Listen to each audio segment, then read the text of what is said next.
Now, Americans are casting their ballots today, having their say on who they want to lead their country. Victory in the swing state of Michigan could be crucial to the success of either Republican nominee, former President Donald Trump, or Democratic nominee, Vice-President Kamala Harris. SABC News Correspondent Mitch McCann joins us now from Michigan. Mitch, a very good evening to you, at least from my end. It's been described as a tight race between the two. There's no certainty on which way the vote will swing. What's the most crucial vote there? Yeah, well, good evening to you in South Africa. Good afternoon from Dearborn, Michigan here, where the race is extremely close. The polls in recent weeks, up until this morning when I last looked, have this at almost a dead heat. The New York Times has Kamala Harris ahead of Donald Trump, but by less than 1%. So that is within the margin of error. It is extremely close. Here in Dearborn, Michigan, the biggest issue of this election is the war in Gaza.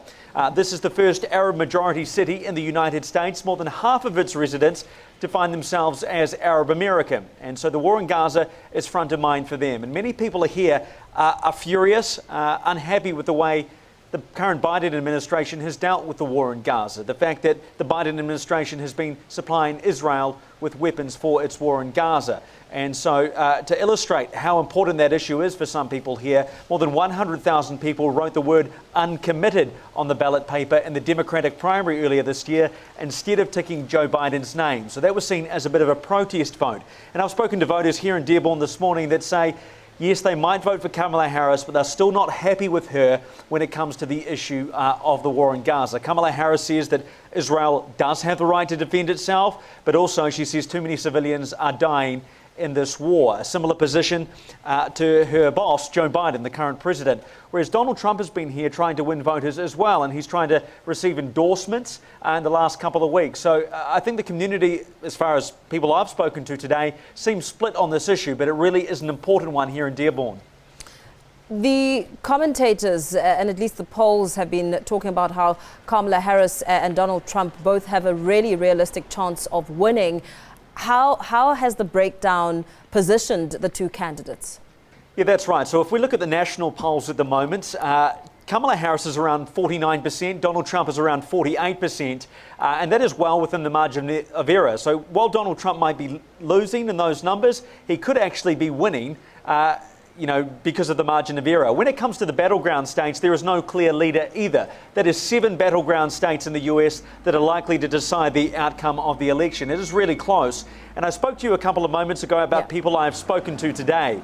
And what that is highlighted to me is those divisions. I spoke to one man that said he was voting for Donald Trump because he was a strong man. He said, in his words, that Kamala Harris would be a puppet if she became the president. And 30 seconds later, I spoke to a husband and wife who were there with their young children about to vote, and they said they were voting for Kamala Harris because there was no way that they were going to vote for Donald Trump. So I think what we've seen in the polls is what we're seeing as people go in to vote today. It is really divided, and it could take actually days to find out who the winner is going to be because it is so close at the moment. So is that a sense, just to explain that voting and the process of conclusion, how will that take place? When will the result be expected as the counting is winded down? Yeah, that's a really good question because I think it can be very confusing because there are different rules in every state. The state of Michigan, where we are, has changed the rules for this election. And what that means is that the absentee ballots or the early ballots, people that vote before today, those votes can actually be counted up to 8 days before the election. So tonight, when the polls close around 9 o'clock Eastern time here in Michigan, all of those early votes can be released. So we'll find out where those early votes have gone. So by midnight tonight, we should have a good idea of which way Michigan's going to go.